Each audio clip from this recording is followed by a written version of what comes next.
Buenas noches, bienvenidos todos a una nueva entrega de Toque Final. Esta es la mejor forma de cerrar una semana, abrir la nueva, lo mejor edificado posible sobre los acontecimientos más importantes del país y del mundo. El gobierno ha tratado de buscarle un poco la vuelta a la situación que se generó con Canadá, después que Canadá hizo el anuncio de que tenía planes de instalar una oficina en la República Dominicana para auxiliar a la policía haitiana.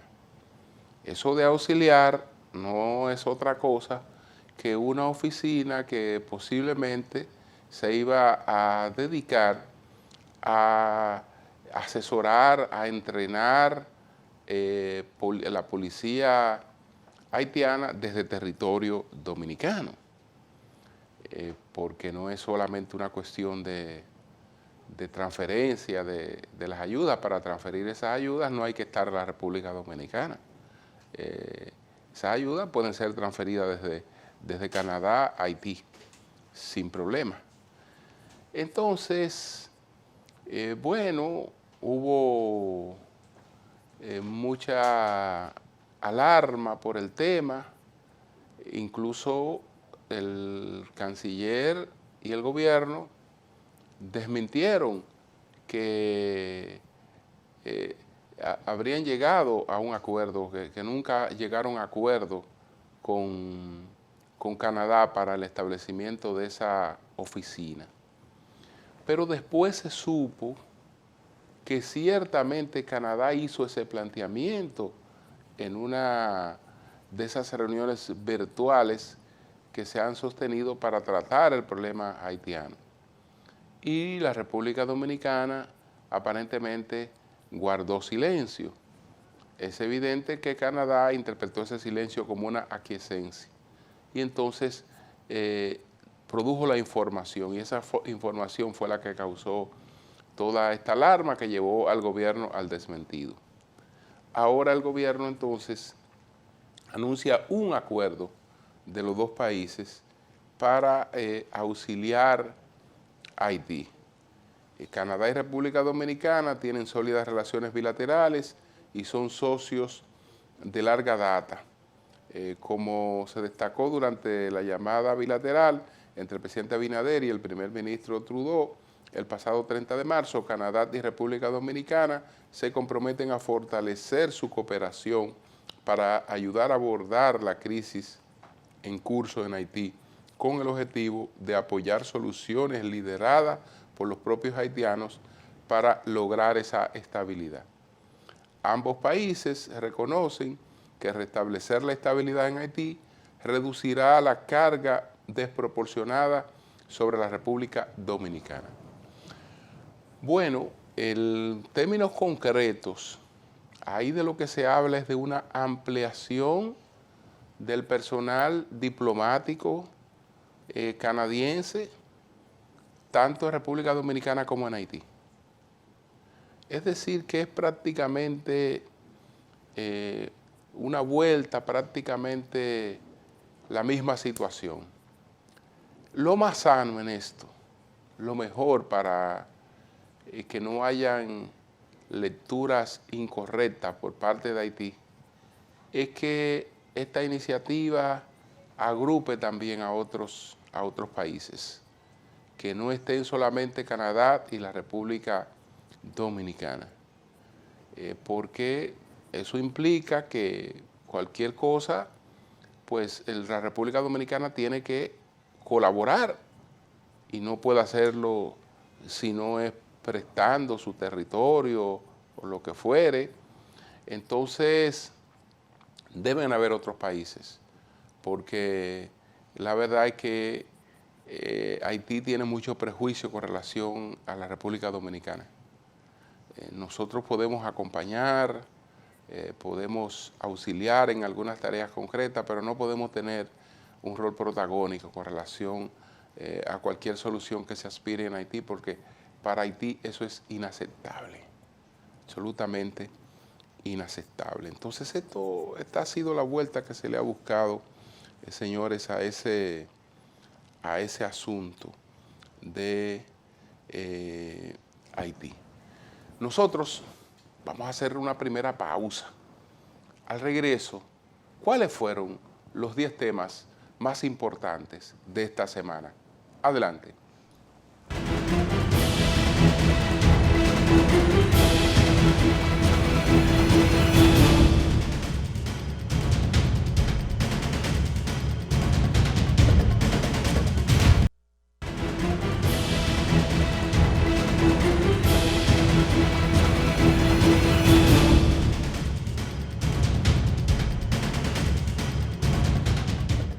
Dos informaciones importantes relacionadas con los Estados Unidos se produjeron esta semana.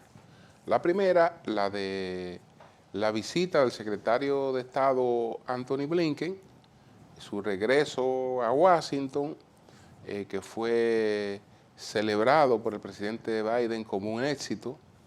Esta reunión que sostuvo Anthony Blinken con su homólogo, el canciller chino, con el jefe de Asuntos Exteriores del Partido Comunista Chino y finalmente con Xi Jinping, que aparentemente después que el secretario de Estado pasó por estos coladores, entendió que era oportuno porque algunas propuestas concretas se estarán manejando ahí, no para resolver un asunto que no tiene solución, que es la rivalidad entre China, que es la potencia emergente en el dominio mundial, y Estados Unidos, que después de la Segunda Guerra Mundial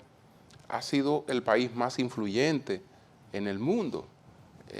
Tiene un dominio pleno de todo lo que es el mundo occidental y también ha tratado de expandir esa influencia hacia Oriente, tratando de tener un dominio en lo que se define como Euroasia, y de ahí el rol tan protagónico en la guerra ucraniana, etcétera, etcétera.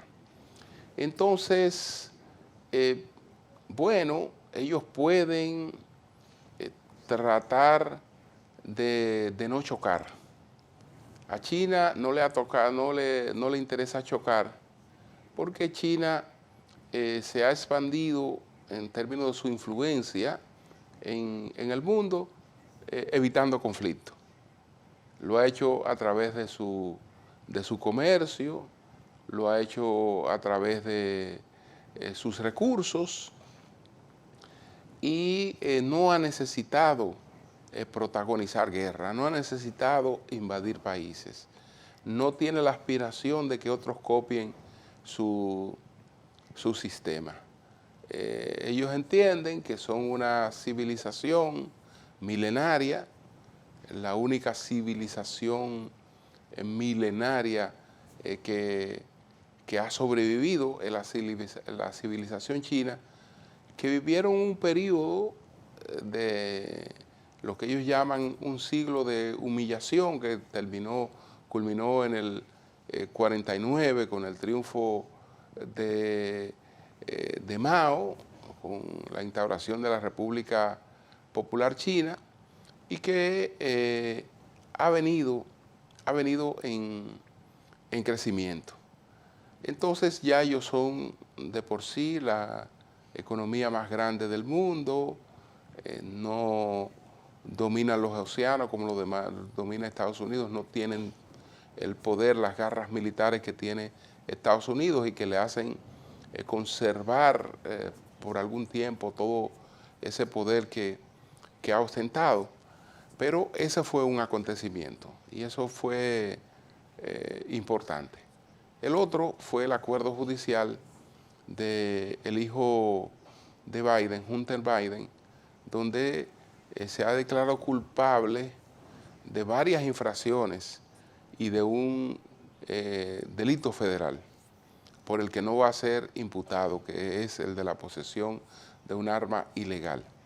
Y él, bajo el pretexto de que estaba en una situación sumamente difícil porque había perdido un hermano y se refugió en la adicción, y que entonces en ese momento era que tenía un arma ilegal, cosa de la que está arrepentida, y entonces también llegó a un acuerdo fiscal reconociendo que había tenido evasiones tanto en el 2017 como en el 2018.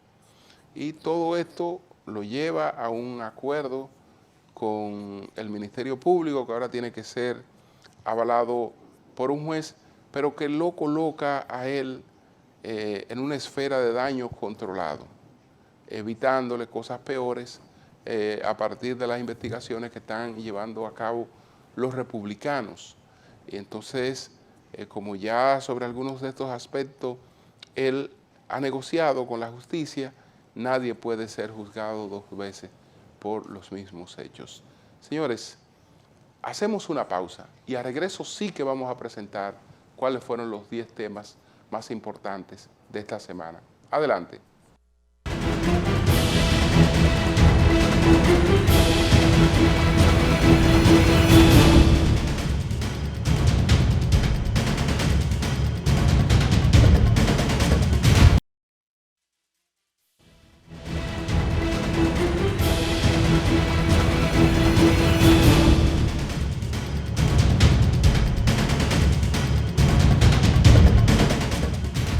Bueno, el populismo judicial de nuevo se reflejó en la sentencia sobre el caso de David de los Santos, que el tribunal colegiado pues condenó a 30 años de cárcel a las personas que golpearon a David de los Santos en una celda mientras él estaba esposado y amarrado de las rejas.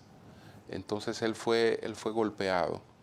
Y según la jueza, para justificar los 30 años a personas que no planificaron ese hecho, que no tenían un conflicto con él, por lo tanto eso no estaba premeditado, no tenía todas las cosas que confluyen para que se hablara de asesinato. Entonces ellos lo que se fueron fue por que fueron hechos de barbarie, etcétera, que entre otras cosas se cometen cuando una persona está en un estado de vulnerabilidad que puede ser advertido porque o tiene impedimentos físicos o tiene problemas, digamos, psíquicos o psicológicos, etcétera. Entonces, 30 años para los que le golpearon, 15 años para los policías. En ambos casos, yo creo que lo que las magistradas quisieron fue darle a la sociedad lo que estaba pidiendo. Y entonces eso coloca a la justicia en una onda realmente donde no hay una preservación de los derechos de las personas. No la hay. Vamos a presentar de inmediato cuáles fueron los 10 temas más importantes de esta semana. Adelante.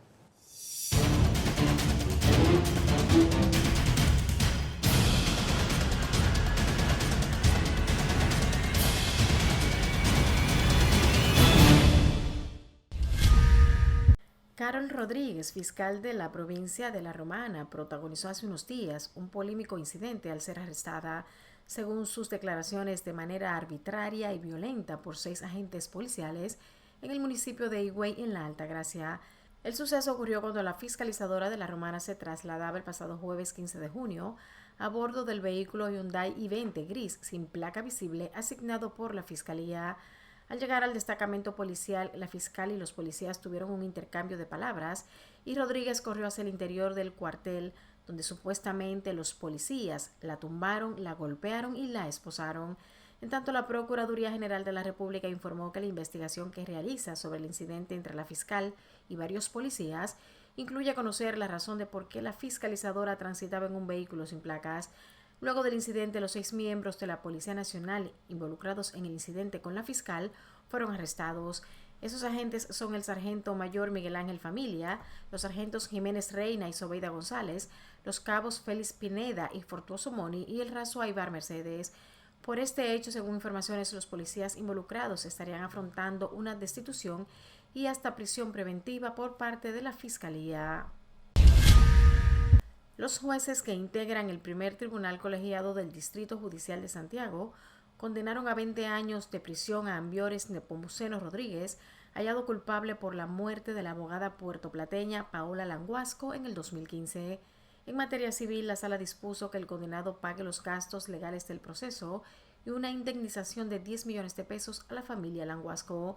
El tribunal ordenó que la sentencia sea cumplida en el Centro de Corrección y Rehabilitación Rafael Hombres de Santiago. Además de pruebas materiales, la sala validó varios testimonios, incluyendo la declaración de la entonces fiscal titular de Santiago, Aura Luz García, quien reconstruyó los hechos por haber participado en las principales acciones de investigación desde el descubrimiento del cadáver y el análisis de las escenas del crimen.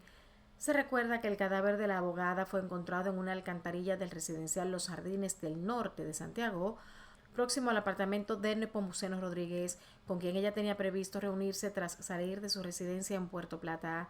La autopsia determinó que se identificaron brutales signos de tortura y violencia, así como una fractura en el brazo y las costillas, además de 2 impactos de bala.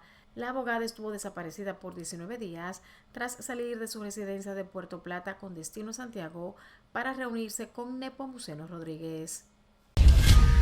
Tras un año de batalla en audiencias, el primer tribunal colegiado del Distrito Nacional sentenció a 30 y 15 años de prisión a 5 de los involucrados en la muerte a golpes del joven David de los Santos, mientras estaba bajo custodia de la Policía Nacional en el destacamento del Ensanche Naco. El joven de 24 años había sido apresado el 27 de abril del 2022 tras presentar un comportamiento violento mientras estaba en el centro comercial Agora Mall. Murió 4 días después en el Hospital Darío Contreras, producto de los golpes recibidos a mano de 3 civiles y el apoyo de 2 policías del plantel. El acta de defunción certificó que el joven falleció por un homicidio y por trauma contuso cráneoencefálico severo. Los agentes condenados son el segundo teniente Germán García de la Cruz y el cabo Alfonso de Sena Hernández, contra quienes quedó establecida su responsabilidad penal. Ambos miembros de la Policía Nacional fueron los que hicieron el turno de 10 de la noche del 27 de abril hasta las 5 de la mañana del día 28, tiempo en el que se produjo la tortura y barbarie contra la víctima. Mientras fueron sentenciados por tortura y barbarie los civiles Santiago Mateo Victoriano, Michael Pérez Ramos y Giancarlos Martínez Peña, quienes estaban en la celda cuando llevaron a la víctima esposada con las manos y hacia atrás. Según las pruebas aportadas, golpearon salvajemente al joven de 24 años por los ruidos que éste hacía como consecuencia del evidente estado de deficiencia psíquica que tenía. En tanto, las juezas del tribunal descargaron al capitán Domingo Alberto Rodríguez y al raso Sari Manuel González por no existir ningún elemento que permitiera a las magistradas establecer que estos 2 imputados se encontraban en el destacamento en las horas en las que ocurrió la golpiza a De los Santos.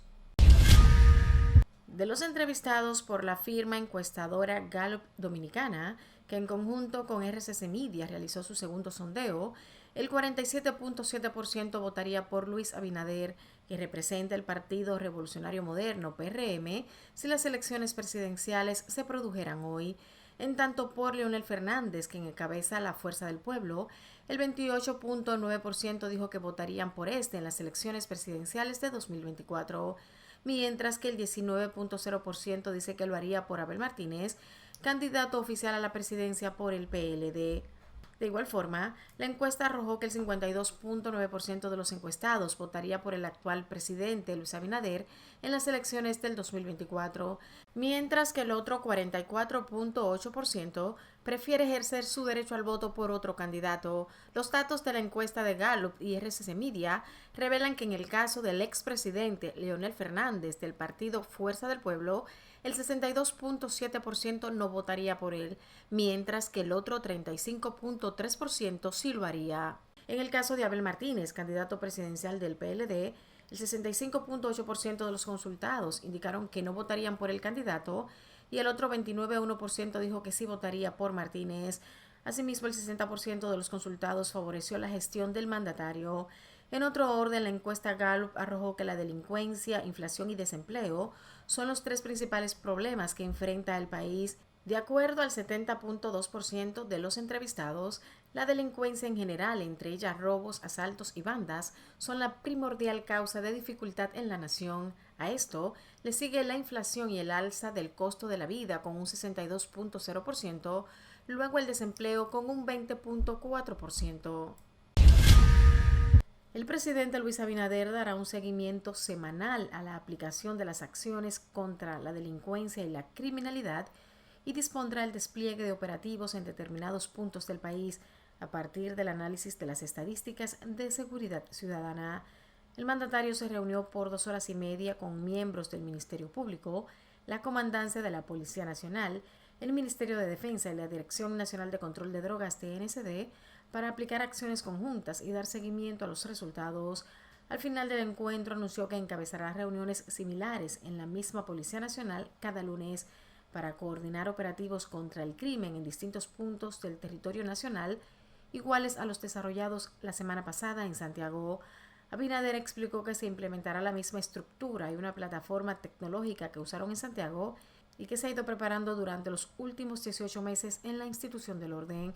Aunque no especificó los lugares para esos despliegues, el gobernante destacó que ellos fueron identificados según las estadísticas sobre los niveles de inseguridad que estarían dando resultados para conocer dónde es necesario mejorar y en cuáles lugares hay que ejecutar acciones especiales. 60.000 millones de pesos han sido canalizados a la fecha a través de la facilidad de liquidez rápida, quedando disponibles unos 59.000 millones para el financiamiento a sectores productivos y hogares a bajas tasas de interés, anunció el Banco Central. La Junta Monetaria aprobó incrementar en 25.000 millones de pesos la nueva facilidad de liquidez rápida, con el objetivo de dinamizar la actividad económica en un entorno de bajas presiones inflacionarias.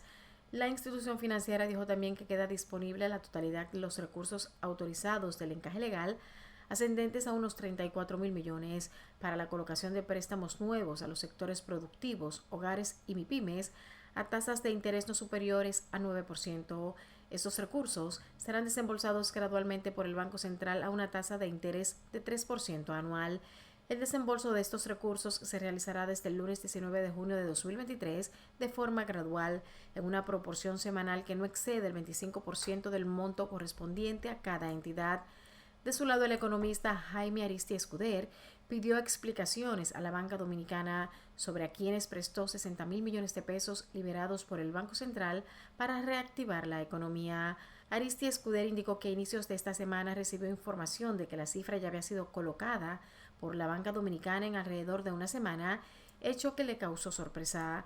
El economista recordó que esos recursos se aprobaron para que fuesen préstamos nuevos destinados a mejorar la actividad económica. Esa situación tiene que ser bien aclarada para saber si fueron 2 o 3 que se llevaron los 60.000 millones de pesos y que lo que están haciendo es tomar préstamos que tenían a 16% y bajarlo a 9%, porque así no se reactiva la economía. La economía se reactiva si hay préstamos nuevos para proyectos nuevos, añadió Ariztía Escuder. Operadores de trenes del Metro de Santo Domingo iniciaron un paro indefinido desde el pasado martes 20 de junio en rechazo a las cancelaciones de compañeros y por mejores condiciones laborales. En rueda de prensa, varios conductores informaron que la Oficina para el Reordenamiento del Transporte OPRED no ha cumplido con el acuerdo de 8 puntos que firmaron.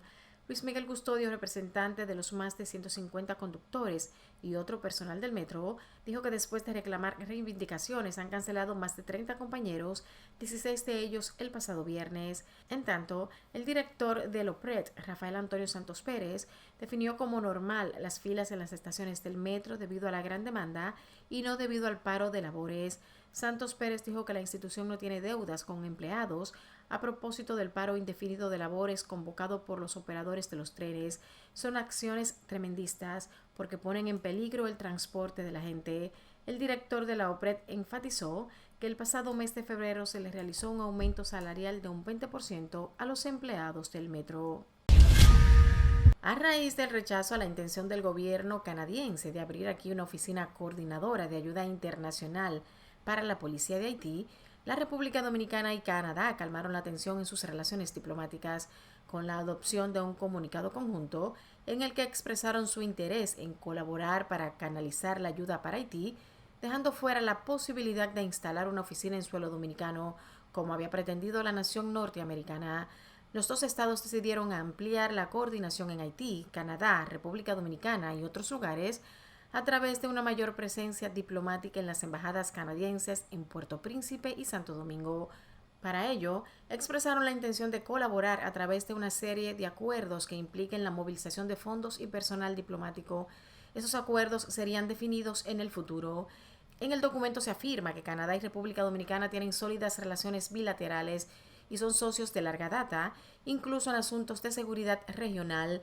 El comunicado además indica que los dos estados reconocen que restablecer la estabilidad en Haití reducirá la carga desproporcionada sobre República Dominicana, su único vecino terrestre, incluyendo las tensiones sociales y la presión presupuestaria que se generan en los servicios sociales dominicanos. El presidente de China, Xi Jinping, ha asegurado que se han producido progresos y acuerdos durante la visita del secretario de Estado de Estados Unidos, Antony Blinken, al que ha recibido el pasado lunes en Pekín. Blinken, por su parte, ha subrayado que ambas partes están de acuerdo en estabilizar las relaciones para evitar que degeneren en un conflicto y que se han dado pasos positivos en este objetivo. Ambas partes han acordado continuar con los entendimientos comunes alcanzados con el presidente Joe Biden en Bali en noviembre pasado. Xi se ha reunido durante media hora con Blinken en el último día de su visita a China. Es la primera vez desde 2018 que un secretario de Estado se entrevista con el presidente chino. Durante su visita de 2 días, Blinken se ha reunido durante un total de 8 horas con los máximos representantes de la diplomacia china. Xi ha declarado que las interacciones entre estados deben basarse siempre en el respeto mutuo y la sinceridad, y que China respeta los intereses de Estados Unidos y no pretende desplazarle ni retarle, por lo que espera lo mismo de Washington. Por su parte, Blinken ha calificado de importante su encuentro con Xi, al que ha transmitido el convencimiento de Biden de que ambas potencias tienen la obligación de gestionar su relación y que Estados Unidos se compromete a ello. Finalmente, Hunter Biden, hijo del presidente de Estados Unidos Joe Biden, ha sido imputado por posesión ilegal de armas y por fraude fiscal, según un escrito judicial dado a conocer el pasado martes. Según el documento presentado por el fiscal general de Delaware, David Weiss, ante una corte federal, Biden ha aceptado declararse culpable para evitar entrar a prisión. Aún así, el fiscal ha confirmado que pese al acuerdo, la investigación continúa. Si un juez federal acepta el acuerdo, esto podría suponer el fin de la investigación a Hunter Biden. El hijo del presidente Biden se ha convertido en la mayor fuente de escándalos para su padre. Sus negocios en Ucrania y China han sido criticados por los republicanos. Sus problemas con las drogas y el fisco han llevado a esta investigación de la Fiscalía, que ha durado 5 años y acaba más de un año de que haya elecciones presidenciales. Una investigación que ha salpicado a su padre, cuyos rivales políticos han utilizado estas pesquisas para arrojar dudas sobre los negocios del hijo en el extranjero y para describir a la familia del presidente Biden como corrupta.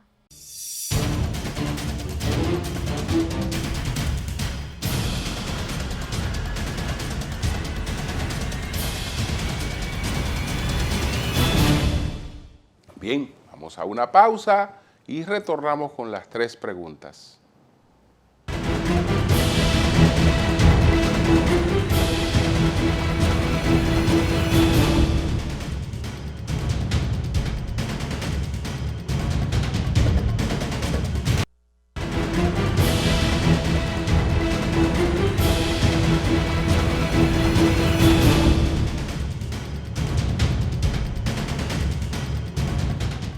Los fiscales, como lo hacen también los policías, suelen usar parte de los bienes incautados, como los vehículos, lo que se puso en evidencia en el caso de la fiscalizadora pues de La Romana, que fue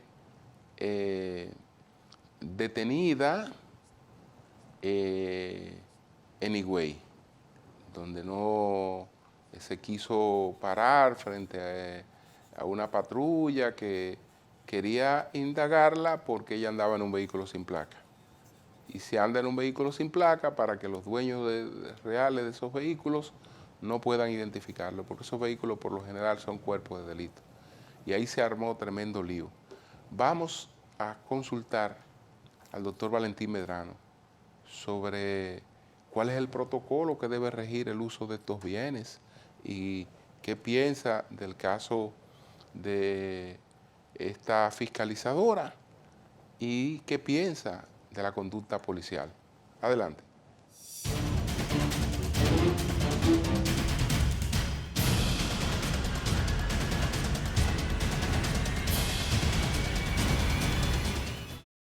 ¿Qué piensa del uso de bienes incautados por parte del Ministerio Público y qué protocolo debe regirlos en caso de que la falta de recursos con los que trabajan obliguen al uso de esas propiedades en investigación?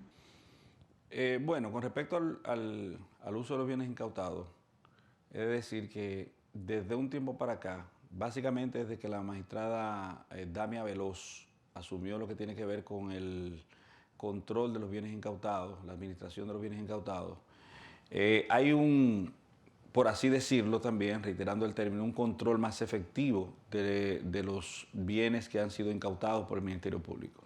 Lo cierto es que en bienes inmuebles y bienes muebles, por su condición natural, se deprecian y aparte de eso se van deteriorando con el no uso. Así que un uso racional de esos recursos retenidos por el Ministerio Público con un protocolo de seguimiento es lo atinente. Y yo creo que desde un tiempecito para acá, reiteramos, ese uso que se le viene dando a los bienes incautados como vehículos de motor, justamente utilizados para las actividades propias de transportación de los ministerios públicos, dándole seguimiento a lo que tiene que ver con el proceso investigativo, pero también para su uso personal que dicho sea de paso, es mucho mejor que tenerlos en un almacén donde vayan a deteriorarse y degradándose mucho más rápido los vehículos por el no uso. Ya tenemos experiencia de vehículos de alta gama, de altísima gama, cuya reparación costó mucho más que cualquier daño que se le hubiese producido si se hubiese estado utilizando. Por vía de consecuencia, yo creo que lo que hay que establecer, como usted establece, es un protocolo de uso de esos recursos, porque en definitiva son en muchos casos bienes que, reiteramos, de no usarse, podría causarse un daño peor. Su opinión sobre el incidente con la fiscalizadora de La Romana, con la policía de Higüey. ¿En qué infracción incurre una fiscal que conduce un vehículo sin placa y por qué piensa que en la fiscalía se le quita la placa a un vehículo incautado? Hay muchas razones para quitarle la placa a un vehículo incautado. La primera causa es para que el propietario de ese vehículo o las personas que tienen interés en ello, no lo identifique y no se produzca una situación de conato innecesaria, un pugilato por el control y tenencia del vehículo. Eso es lo primero. Lo segundo tiene que ver con un asunto de seguridad personal del fiscal que esté llevando, que tenga el vehículo en uso.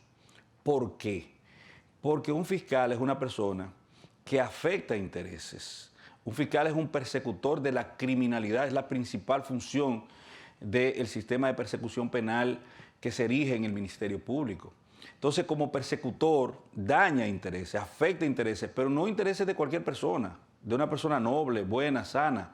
En muchos casos se afectan intereses de personas que ajustan de forma cotidiana su conducta a normas proscriptivas, es decir, que definen en su accionar diariamente, posiblemente, delitos y crímenes, personas con una alta peligrosidad. Entonces, ese fiscal tiene que pasar inadvertido, no puede ser fácilmente identificable. ¿Qué infracción comete el fiscal por andar sin placa? La infracción que cometería cualquier otro ciudadano. Ha violentado la ley de locomoción de la República Dominicana, la ley de tránsito, que conlleva como efecto, como sanción, la violación de esa norma, una multa. Es decir, que por ser una infracción de simple policía, no conlleva arresto. Y al momento en que se arrestó a esa fiscal, se exacerbó, se afectó, se dañó, se prosternó y se violentó no solamente la normativa, sino esa interrelación, valga la redundancia, interinstitucional que debe haber, esa correlación, esa afabilidad y afectividad que tiene que existir entre dos instituciones que se dedican específicamente a la proscripción y persecución del crimen y del delito. Desde que una fiscal se identifica a un policía, a menos que usted tenga una información de inteligencia que le diga que en ese vehículo había armas de fuego ilegales, droga o cualquier otro delito o crimen que se haya cometido, inmediatamente se identificó, usted tiene que saber que usted está ante un superior en ese tipo de actividad. Del artículo 177 del Código Procesal Penal permite este tipo de registros colectivos, pero dice, o lo supedita, a que sea bajo la vigilancia y dirección de un procurador fiscal. ¿Qué quiere decir esto? Que en ese momento, por un asunto de jerarquía desde el punto de vista investigativo, procesal y constitucional, la fiscal era jefa de esos policías. Y debieron, con la simple identificación que ella hacía, permitirle que siguiera cursando su camino. Pero peor, fíjese que el Código Procesal Penal y la Constitución dice que para accionar en términos de arresto y de cacheo de una persona, tiene que procurarse que quien realice esa actividad sea una persona de su mismo sexo. Si usted observa, a esa fiscal la detuvo, le pasó la mano por lugares inadecuados, una persona de un sexo diferente. Entonces, yo creo que la arbitrariedad normó la acción policial en ese momento. Porque, señores, esa fiscal venía de hacer, según se ha sabido después, 2 allanamientos. Venía de trabajar, la detienen, se detuvo, se identificó. En ese mismo momento usted tiene que saber que está ante un superior jerárquico y permitirle, porque es la fiscal o la fiscalía, el Ministerio Público, el que ordena a la Policía Nacional y no al revés. Y no al revés. En todo caso, ella podría estar incluso en una investigación bajo reserva, en una investigación undercover, como dice, encubierta, y la policía no tenía por qué saber lo que estaba haciendo. Entonces, es un asunto de roles, de comprensión de los roles de cada una de las instituciones que participan en la persecución de la criminalidad en la República Dominicana, y ahí hubo un desconocimiento rampante de la Constitución de la República y de las leyes que norman ese proceder. Es partidario de que los agentes policiales que actuaron en este caso reciban sanciones penales. En el caso de la fiscal, ¿qué tipo de sanción le corresponde? Yo creo que el error y el desconocimiento normativo no puede dar causa, y así lo decía Binder, uno de los grandes, Alberto Binder, uno de los grandes propulsores del derecho procesal penal a nivel de América Latina, y que fue de los que vinieron a la República Dominicana a formar a las personas que subsecuentemente iban a entrar a formar parte como actores del proceso. Binder establecía que el error no puede contraer consecuencias penales. Entonces, sanciones penales para los policías, bajo ninguna circunstancia, yo no creo. Yo sí creo que pasa como en el caso de la violencia de género, cuando esta no se concreta, en que usted tiene que pedirle o ordenarle, obligarle, condenarle a los posibles transgresores, a las personas que puedan ajustar su conducta a esa norma prescriptiva, a que tomen charlas conductuales. A estos policías, charlas conductuales y sobre todo formativas y educativas en términos del proceso penal, para que entiendan que es un superior jerárquico. Pudo haber sido un juez, pudo haber sido otro fiscal, pero en uno u otro, de forma indistinta, usted tiene que saber que está ante una persona que desde el punto de vista de la jerarquización de los roles procesales está por encima de usted. Con respecto a las sanciones, sí, sanciones disciplinarias para los policías, porque tampoco nosotros podemos extremar en las soluciones, y el remedio no puede ser más dañoso que la enfermedad. En todo caso, sí, sanciones disciplinarias para los policías, pero sin extremar tampoco, porque obviamente ellos actuaron en un absoluto desconocimiento y por error que se produce básicamente, justamente por lo anteriormente manifiesto, el desconocimiento normativo. Entonces, sí, sanciones disciplinarias para los policías. ¿Cuántos días de sanciones? Bueno, lo que establezca su norma interna, porque obviamente ellos desconocieron una orden posible que no fue tal, pero vamos a reducirla por analogía a una orden de un superior jerárquico y no acometieron de conformidad con ella las directrices que se le trazaron.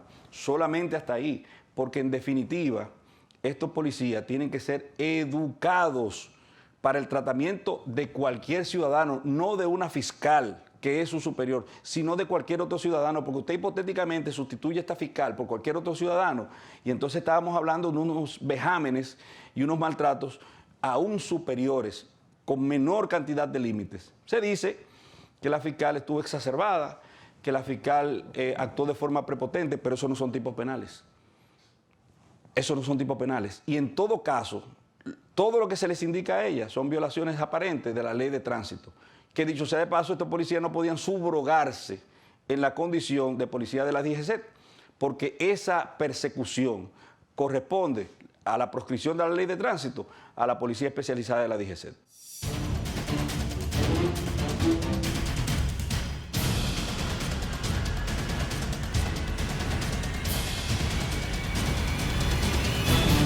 Vamos a una pausa, retornamos en breve con la parte final de Toque Final.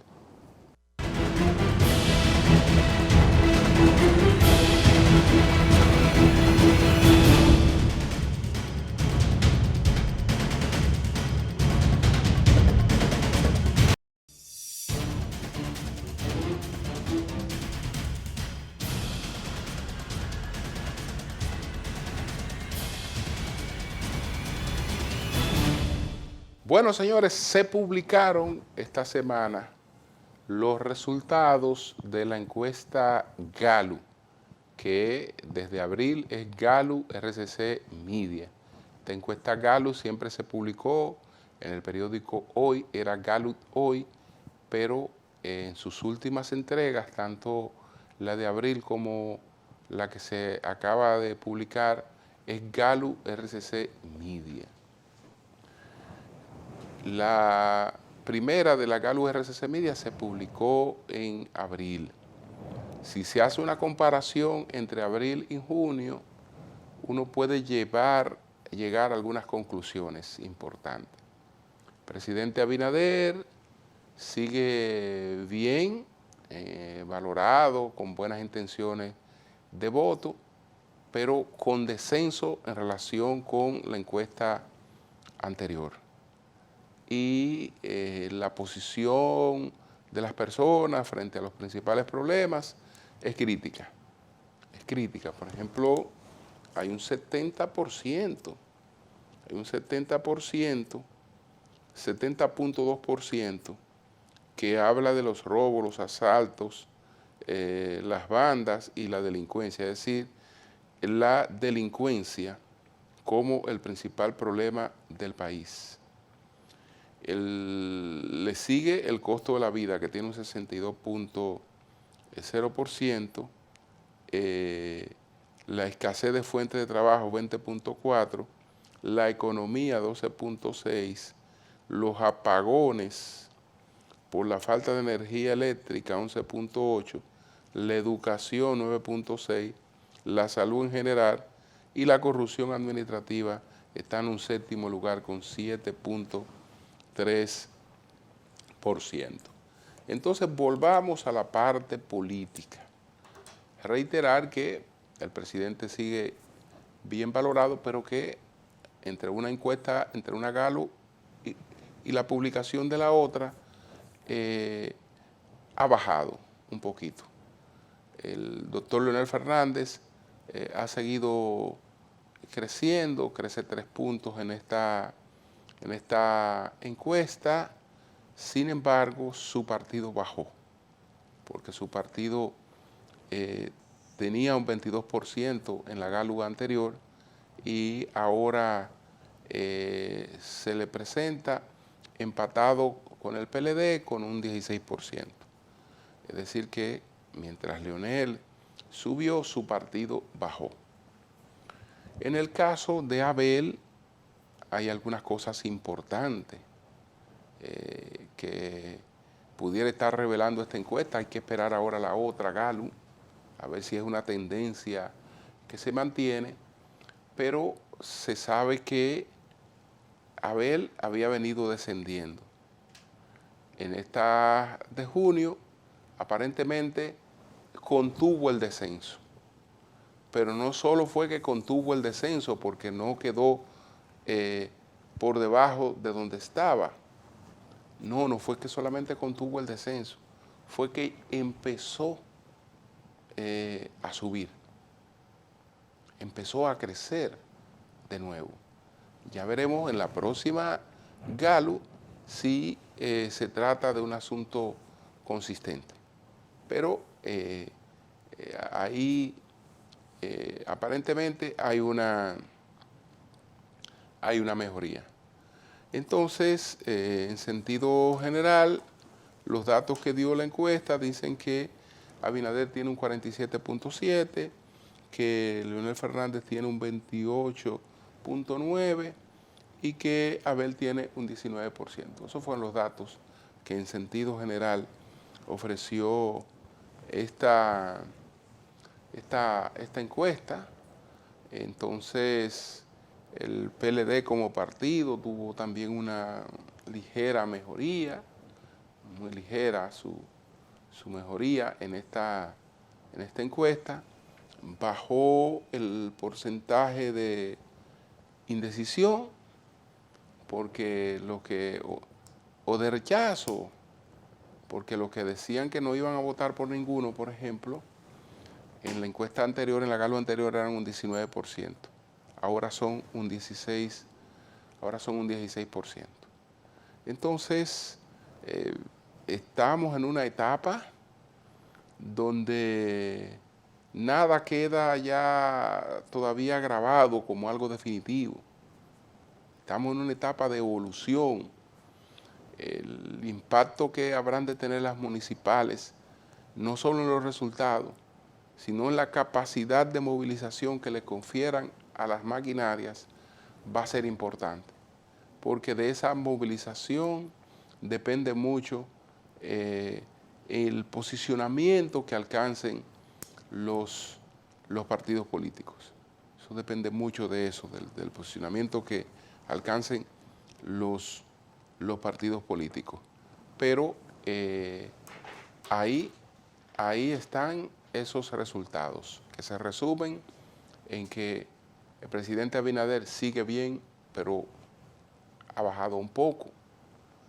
Leonel creció unos puntos. Abel contuvo su disminución y empezó a marcar de nuevo, a mejorar de nuevo. Eso es el resumen de esta Gallup que acaba de publicar RCC Media. Señores, buenas noches a todos.